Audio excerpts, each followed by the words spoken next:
اس کے اب کہیں کہ مولانا روایات میں یہ بھی تو ملتا ہے کہ دوپہر کو قبرستان نہ جائیں، تو کیوں نہ جائیں؟ کل میں نے کہا تھا قبرستانوں میں جنات سوتے ہیں، معصوم نے فرمایا دوپہر اور رات کے لیٹ نائٹ ان کے سونے کی جگہ ہوتی ہے، تو اگر جانا بھی چاہو تو زبان پر یہ ذکر کیا کرو کہ لا حول ولا قوت الا باللہ العلی العظیم، اور بلند آواز میں کیا کرو تاکہ پروردگار عالم تمہاری آواز ان تک پہنچا دے اور تمہارا راستہ کھول دیں، اور وہ راستہ بناتے بھی ہیں کیونکہ تو اشرف المخلوقات ہے۔ ہاں یہ جادو تمہیں نقصان نہیں دے گا۔ آسان سا ذکر ہے سورہ قل اعوذ برب الناس، قل اعوذ برب الفلق۔ اپنے بچوں کے بازوؤں پہ ہمیشہ باندھ دیا کریں، نہ ان کو نظر لگے گی، نہ ان کے اوپر کوئی اثر ہوگا، نہ ان کے اوپر کوئی نقصان ان بچوں کو نہیں ہوگا، ہمیشہ آپ کے بچے بہادر رہیں گے۔ فرمایا گھر سے نکلو 6 طرف اپنی قل هو اللہ پڑھ دو، 1 مرتبہ آیت الکرسی پڑھ دو، دنیا کی کوئی طاقت تمہیں نقصان نہیں دے سکتی اگر خدا نہ چاہے، اگر پروردگار بچائے۔ جادو کی مثال کے تقبلہ جادو موسم فرماتا ہے جادو ڈراتا ہے نقصان نہیں دیتا، جادو ڈراتا ہے نقصان آپ کو بالکل نہیں دیتا۔ آپ کہیں گے کیسے؟ قرآن سے دلیل دیتا ہوا چلوں۔ حضرت موسیٰ کے لیے فرمان ہے کہ حضرت موسیٰ علیہ السلام جب ان جادوگروں کے مقابلے میں گئے تو ان جادوگروں نے رسیاں پھینکی، وہ سانپوں میں بدل گئے۔ حضرت موسیٰ نے عصا پھینکی، ایک بہت بڑا اژدہا بن گیا، اس اژدہا نے ان سانپوں کو کھا لیا۔ ایک مرتبہ تمام تر جادوگر موسیٰ کے قدموں میں گر گئے اور کہنے لگے آمنا برب موسیٰ و رب ہارون، ہم رب موسیٰ پر ایمان لے آئے، رب ہارون پر ایمان لے آئے۔ ایک مرتبہ فرعون غصے میں آ گیا کہ بھائی تم نے بھی سانپ بنائے، موسیٰ نے بھی سانپ بنایا، فرق کتنا تھا؟ اس کا سانپ بڑا تھا، تمہارے سانپ چھوٹے تھے، سجدہ کرنے کی کیا ضرورت تھی؟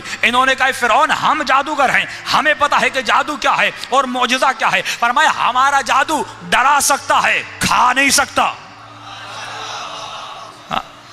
موسیٰ کے معجزے نے کھا لیا، یہ معجزہ یہ جادو نہیں ہے۔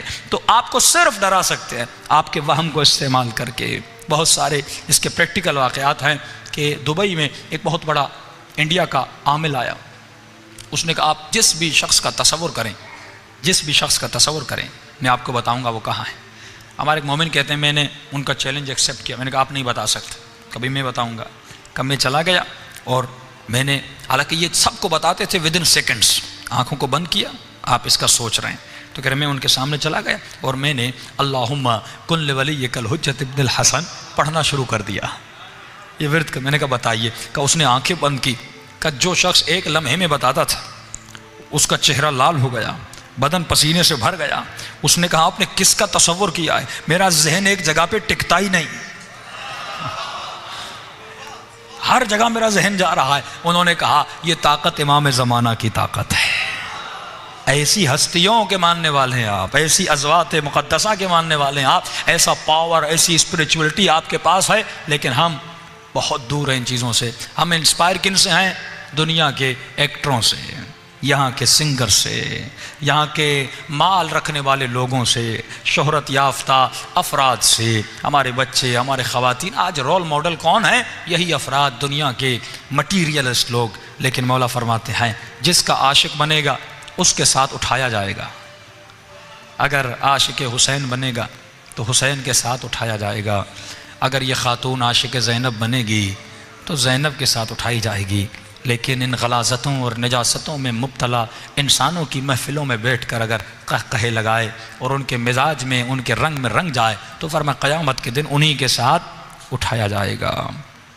کہ یوم ندعو کل اناس بامامہم، قیامت کے دن ہر کسی کو اپنے آقا امام کے ساتھ بلوایا جائے گا۔ تو آپ کہیں گے قبلہ میں گنہگار ہوں لیکن میرا امام علی ہے۔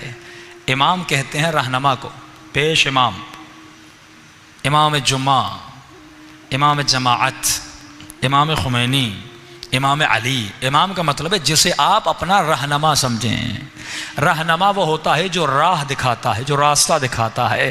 دنیا میں جس کے راستے پر چلے اسی کے ساتھ اٹھائے جاؤ گے۔ تو زندگی کا لمحہ لمحہ لائف اسٹائل، کردار علی کے قدم بقدم ہونا چاہیے۔ کہ سلمان نے کہا جہاں جہاں علی کے قدم وہاں وہاں